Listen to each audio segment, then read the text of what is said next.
Starry Night by C.A. Wynn. One of them even wrote a song about it.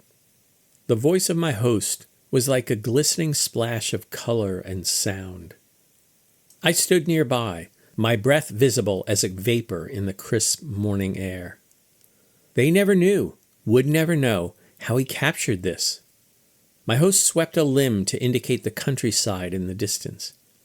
A cypress spire tickled the darkness like a reluctant flame that pierced the bright swirls of light above.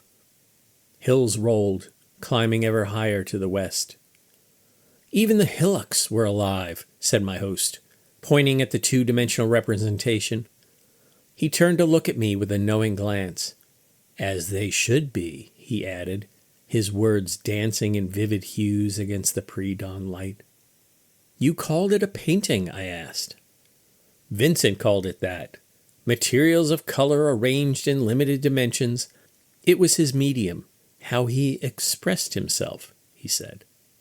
I'd been told that Vincent had the capacity for hearing, sight, and smell. These senses mingled nowhere except in his mind. He came from among limited beings in few dimensions. How sad. The head of my host bobbed back as a long, deep breath filled his ample lungs.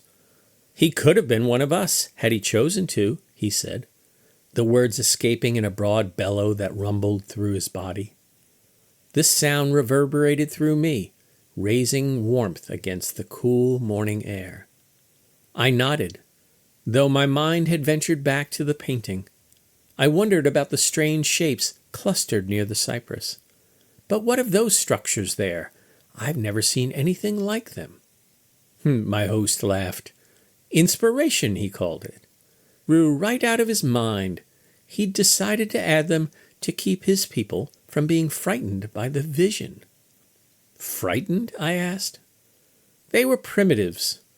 My host's forelimb jutted out, tracing the bright, flowing lines. They didn't experience light the way we do. For them, stars are static. At most, they flicker, a trick of the atmosphere. Seeing its true nature was beyond their capacity. He feared this would seem a nightmare to haunt their sleep. How do the structures change this? I asked. My host drew in a great breath. When he finally spoke, his words rushed like water over great falls. How I wish he were here to answer that. None of us has ever understood. I raised a digit toward the small structures, tracing their shapes. Perhaps we never will, I said.